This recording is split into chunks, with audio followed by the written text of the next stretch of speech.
শনিবার সকালে debate for ডেমোক্রেসির আয়োজনে জাতীয় নিরাপদ খাদ্য দিবস উপলক্ষে রাজধানীর বিএফডিসিতে অনুষ্ঠিত হয় নিরাপদ খাদ্য নিশ্চিতকরণে সরকারের পদক্ষেপ নিয়ে এক ছায়া সংসদ বিতর্ক প্রতিযোগিতার শেষে বিজয়ীদের হাতে পুরস্কার তুলে দেওয়া হয়।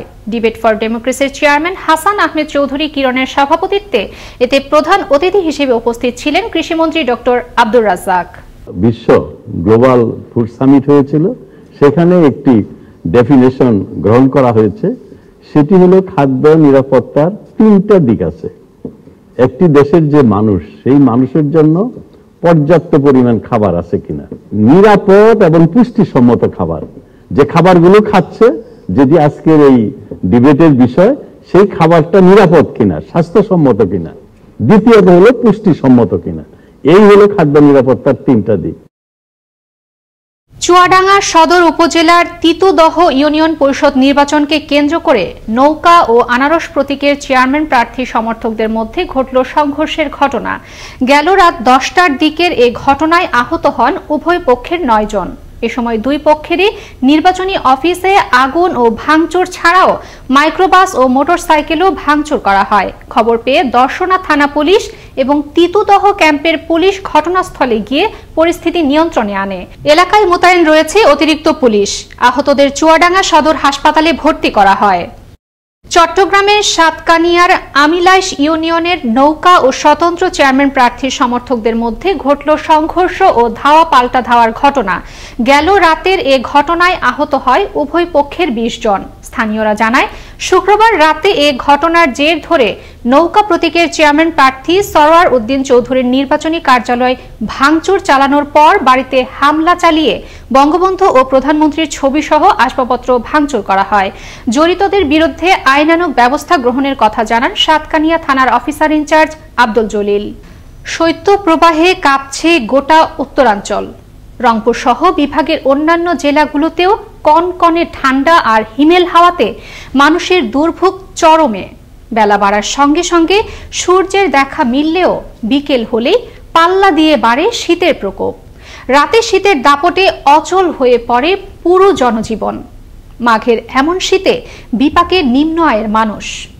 রংপুর থেকে মাহফুজ আলম প্রিন্সের প্রতিবেদনে থাকছে বিস্তারিত। কথায় আছে, মাঘের শীত বাঘেও ডরায়। প্রতি বছরই মাঘ মাসের মধ্যভাগ অথবা শেষ ভাগে এসে ঝাঁকুনি দেয় শীত। সম্ভাবনা থাকে শৈত্যপ্রবাহের। এবার দেশের উত্তরাঞ্চল রংপুরে গেল 2 দিন শীতের তীব্রতা কম থাকলেও শনিবারে এসে আবারও বেড়েছে তা।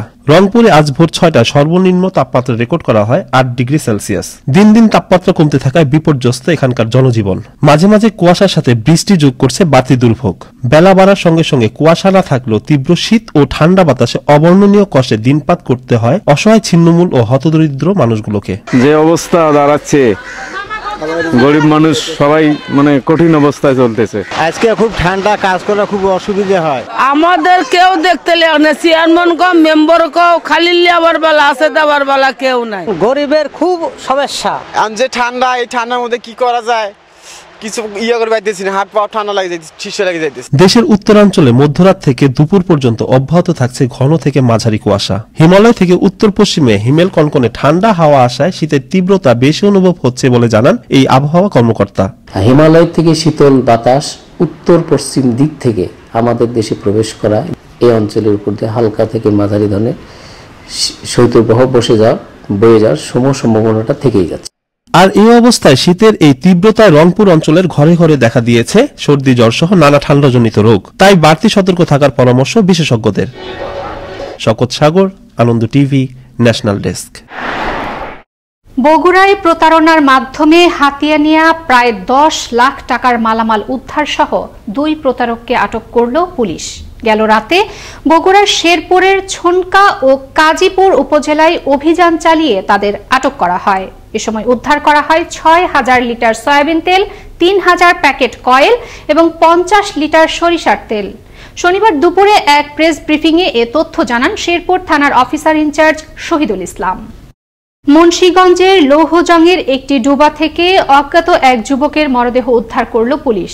শনিবার বেলা 11:30টার দিকে উপজেলার গোয়ালিমান্দা এলাকায় একটি ঝোপের মধ্যে স্থানীয়রা পরিত্যক্ত অবস্থায় মরদেহটি দেখতে পেয়ে পুলিশকে খবর দেয়।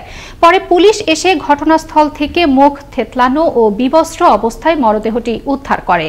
উদ্ধার শেষে ময়নাতদন্তের জন্য মুন্সিগঞ্জ জেনারেল হাসপাতাল মর্গে পাঠানো হয়।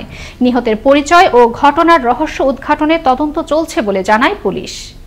করোনা সংক্রমণ রোধে কোচিং সেন্টার বন্ধে ময়মনসিংহে শনিবার সকালে পরিচালিত হলো অভিযান। নগরীর বাউন্ডারি রোড, নাহা রোড, নতুন বাজার এবং জিলা স্কুল মোড়ে এ অভিযান পরিচালনা করেন জেলা প্রশাসক কার্যালয়ের নির্বাহী ম্যাজিস্ট্রেট মাহমুদা হাসান। এ সময় জেলা শিক্ষা অফিসের সহকারী পরিদর্শক মহিদুল ইসলাম সহ আইন শৃঙ্খলা বাহিনীর সদস্যগণ উপস্থিত ছিলেন। অভিযানের খবর পেয়ে তড়িঘড়ি করে সকল কোচিং সেন্টার বন্ধ করে দেয়া হয়। অভিযানকালে কাউকে জেল জরিমানা না করলেও কোচিং সেন্টার বন্ধে শেষবারের মতো সতর্ক করা হয়।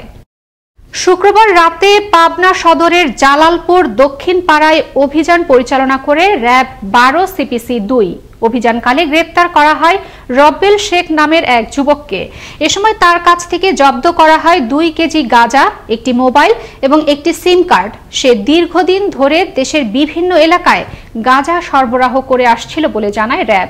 আসামির বিরুদ্ধে পাবনা সদর থানায় একটি মামলা দায়ের করা হয়। অভিযানে নেতৃত্ব দেন কমান্ডার এএসপি কিশোর রায়।